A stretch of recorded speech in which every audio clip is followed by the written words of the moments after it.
মাত্র ২৭ বলে ৬০ রান। লিটনের স্ট্রাইক রেট তখন ২৫০। ভারতের বিপক্ষে সেদিন লিটন হয়ে উঠেছিল সত্যিকারের বাঘ। স্কোরবোর্ডে রান তখন ৬৬, কোনো উইকেট নেই। তখন মনে হচ্ছিল ইতিহাস গড়তে যাচ্ছে বাংলাদেশের টাইগাররা।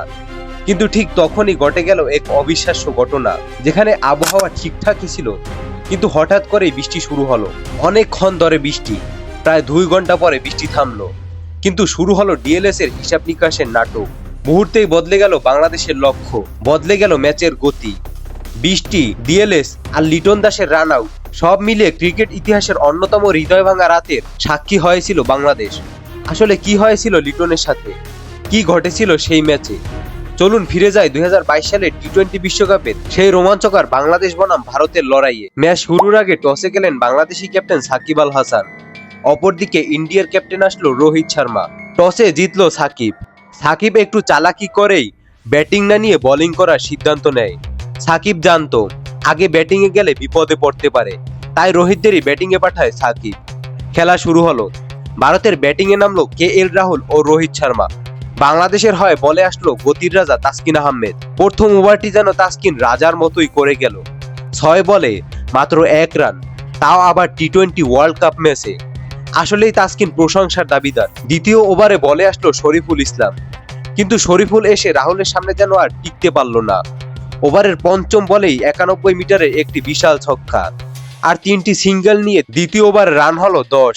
তৃতীয় ওভারে আবারও আসলো কঠিন ফর্মে থাকা তাসকিন আহমেদ। ওভারের প্রথম ৩টি বলই দিল ডট। চতুর্থ বলেই রোহিত ছক্কা হাঁকায়, কিন্তু ছক্কা হাঁকাতে গিয়ে লেগ সাইডে ক্যাচ উঠিয়ে দেয় হাসান মাহমুদের হাতে। কিন্তু ওই যে তাসকিনের কপাল পোড়া, হাসান মাহমুদ ইজি ক্যাচটা এইরকম মিস করবে তা কখনো কেউ আশাই করেনি। তাসকিনের তো সেই রাগ, মুখ থেকে ২-৪টা গালিও দিয়ে ফেলেছিল হাসান মাহমুদকে। হাসান মাহমুদ তো আর থেমে থাকার ছেলে না। পরের ওভারে এসেই রোহিতকে প্যাকেট করে ফেলে হাসান মাহমুদ। ৭ বলে ২ রান করে মাঠ ছাড়লো রোহিত শর্মা। রোহিত ব্যাটিংয়ে নামিয়ে দিল বিরাট কোহলিকে। বিরাট কোহলির এত বছরের কৌশল আর দক্ষতা দিয়ে শুরু করলো রাহুলের সাথে এক কঠিন পার্টনারশিপ। বাংলাদেশি সব বোলাররা রাহুল আর বিরাটের প্রতি বিরক্ত হয়ে গিয়েছিল। যেভাবেই কৌশল খাটিয়ে বল করুক না কেন, বল যেন স্টাম্প বরাবর যাচ্ছিলই না। কোনো বাজে শর্টও খেলছিল না তখন, যেটাই মারছিল সেটাই যেন ৪-৬ হচ্ছিল। KL রাহুল ৩১ বলে হাফ সেঞ্চুরি করে ফেলে, কিন্তু ৩২ বলেই আর রাহুলের রক্ষা হলো না। সাকিবের বলে ক্যাচ উঠিয়ে দিল মুস্তাফিজের হাতে। ভারত ৭৮ রানে ২-২টি উইকেট হারায়। রোহিত ব্যাটিংয়ে নামিয়ে দিল ওই সময়ের সেরা প্লেয়ার সূর্য কুমার যাদবকে। সূর্য নামার পর থেকেই বাংলাদেশি বোলারদের চড়ানো শুরু করে। একের পর এক ৪-৬ মারছিল সূর্য। কিন্তু কথায় আসে না, মোল্লার দৌড় মসজিদ পর্যন্ত, ঠিক তেমনই হলো। সাকিব সূর্য কুমার যাদবকে এমন বল করলো, সূর্য কুমার ব্যাট নাড়ানোর টাইমটাই পেল না। সূর্য কুমারের মিডল স্টাম্পটি উড়িয়ে দিল সাকিব। ১৬ বলে ৩০ রান করে প্যাভিলিয়নে ফিরল সূর্য কুমার যাদব। রোহিত ব্যাটিংয়ে নামিয়ে দিল হার্দিক পান্ডিয়াকে। হার্দিক নেমেই বেশিক্ষণ মাঠে আর থাকতে পারল না। ৬ বলে ৫ রান করে ফিরতে হলো প্যাভিলিয়নে। সবাই আস্তে আস্তে আউট হচ্ছিল, কিন্তু বিরাটকে শত চেষ্টার পরেও আউট করতে পারছিল না বাংলাদেশি টাইগাররা। ৩৭ বলে কোহলিও তার হাফ সেঞ্চুরি তুলে ফেলে। বিরাটের 50-র পরপরই দীনেশ কার্তিক রান আউটের খপ্পরে পড়ে। ৫ বলে ৭ রান করে প্যাভিলিয়নে ফিরে দীনেশ কার্তিক। ভারতের ১৭ ওভারের রান তখন ১৫০ এবং উইকেট হারায় ৫টি। বিরাটকে সাপোর্ট দিতে রোহিত নামিয়ে দিল আকসার প্যাটেলকে, কিন্তু হাসান মাহমুদের সামনে যেন আকসার প্যাটেল আর টিকতে পারল না। হাসানের প্রথম বলে ক্যাচ উঠিয়ে দেয় সাকিবের হাতে। ওভার শেষের পথে আশ্বিন নেমে হাতে পায় মাত্র ৬টি বল, কিন্তু আশ্বিন এই ৬টি বলেই শরীফুলকে নাকানি চোবানি খাইয়ে দেয়। ওভারে ২-২টি বাউন্ডারি এবং সাথে 4টি সিঙ্গেল, টোটাল ১৮৪ রানের এক বিশাল টার্গেট দেয় বাংলাদেশি টাইগারদের। ব্যাটিংয়ে নামার জন্য প্রস্তুত হলো টাইগাররা। ব্যাট করার আগে সাকিব ড্রেসিং রুমে বসে বলছিল, ম্যাচটা যেভাবেই হোক না কেন আমাদের জিততেই হবে। আর সবাই যেন সেই প্রতিজ্ঞাটাই করছিল, হ্যাঁ আমরাই জিতবো, ইন্ডিয়ার হাত থেকে ম্যাচটা আমাদের করে নেব। খেলা শুরু হলো। সাকিব ব্যাটিংয়ে নামিয়ে দিল শান্ত আর লিটনকে। প্রথম ওভারে বাংলাদেশ পেল মাত্র ২ রান।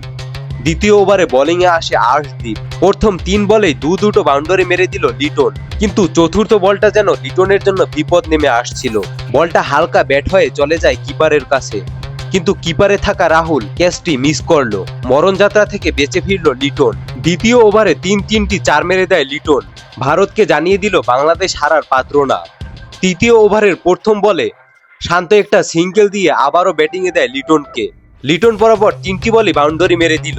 ভারতের প্রত্যেকটা প্লেয়ার লিটনের দিকে অবাক দৃষ্টিতে তাকিয়ে আছে। আসলেই এটা কি লিটন? আজকে যেন লিটন কি না করে ফেলে। 5 ওভারে বাংলাদেশের 45 রান, উইকেট সংখ্যা 0। লিটন সেদিন কাউকেই মানেনি। যেই ওভারে আসতো না কেন সেই ওভারে 3-4টা করে বাউন্ডারি খেত যে কোনো বলার। ভারতের বলাররা যেন লিটনকে বল করতেই চাইছিল না। কি আর করার, খেলা শেষ করার জন্য বল তো করতেই হবে। 6ষ্ঠ ওভারে বলে আসে ভারতের সেরা বলার সামি। সামির প্রথম 2 বলেই 1-6 আর 1-4 মেরে 21 বলে লিটন অবিশ্বাস্যভাবে 51 রান তুলে নেয়। 7 ওভারে বাংলাদেশের রান 66, উইকেট সংখ্যা 0। 7 ওভার শেষে বাংলাদেশের কপালটা যেন একদম পুড়ে গেল। আর আগের স্থানে রইল না বাংলাদেশের কপাল। আচমকা বৃষ্টি শুরু হয়। দীর্ঘ 2 ঘন্টা ধরে বৃষ্টি। টাইম কম হওয়ার কারণে ডিএসএল পদ্ধতিতে বাংলাদেশের নতুন লক্ষ্য নির্ধারণ করা হয়। 16 ওভারে বাংলাদেশের করতে হবে 151 রান। এখানে যেন বাংলাদেশের সাথে অন্যায় হয়েছিল। তাও সাকিব কোনো প্রতিবাদ না জানিয়ে আবারও লিটন ও শান্তকে ব্যাটিংয়ে নামিয়ে দেয়। বাংলাদেশের তখন দরকার 54 বলে 85 রান। লিটন ও শান্তর মাথায় এক আলাদা চাপের সৃষ্টি হলো। চাপ সৃষ্টি হবে নাই বা কেন, মাত্র 54 বলে 84 রানের দরকার। কিন্তু শান্তর যেন এটাই সবচেয়ে বড় ভুল ছিল। যেখানে সিঙ্গেলে 1 রান হয় সেখানে 2 রান নিতে যাওয়ায় লিটনকে রান আউটের খপ্পরে পড়তে হয়। 27 বলে 60 রান করে প্যাভিলিয়নে ফিরল লিটন।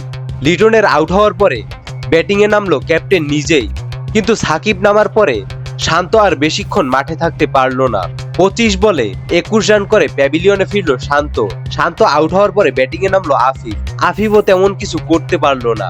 5 বলে 3 রান করে প্যাভিলিয়নে ফিরল আফিফ। বাংলাদেশের দরকার 26 বলে 51 রান। তখনই সাকিব ম্যাচ জেতানোর জন্য 6 হাঁকাতে থাকে। সাকিব ছক্কা হাঁকাতে গিয়ে ক্যাচ উঠিয়ে দিল যাদবের হাতে। সাকিবের পরে ইয়াসির আলী রাব্বি নামলো, মুসাদ্দেক হোসাইন নামলো। কেউই যেন ম্যাচের একটা টার্নিং পয়েন্টের দিকে নিতে পারলো না। সবাই যেন অসহায় হয়ে শুধু লিটনকেই খুঁজছিল। 12 বলে বাংলাদেশের লাগে তখন 26 রান। তখনই যেন সোহান আর তাসকিন মাঠে ঝড় তুলে ফেলে। তাসকিন আর সোহান একের পর এক 4-6 মারছিল। হার্দিক অবাক হয়ে তাসকিনকে বলছিল, ভাই তুই বোলিং না ব্যাটিং? শেষ ওভারে বাংলাদেশের রান লাগে 19। তখনই সোহান মেরে দিল 87 মিটারের এক বিশাল ছক্কা। গ্যালারিতে থাকা দর্শকের গলাফাটা চিল্লানিতে মাঠে হইচই শুরু হয়ে গেছিল। পরের 2 বলে 2টি সিঙ্গেল। আর্শদীপ একের পর এক ইয়র্কার মারছিল। শেষ 2 বলে বাংলাদেশের প্রয়োজন 11 রান। ঠিক তখনই আর্শদীপ আবারও একটি ইয়র্কার মারে। সোহান ইয়র্কারকে ধরেও 4 মেরে দেয়। রান লাগে তখন 1 বলে 7। কিন্তু লাস্ট বলটাও গুড লেন্থে ফেলে আর্শদীপ। 6 রানে জিতে যায় টিম ইন্ডিয়া।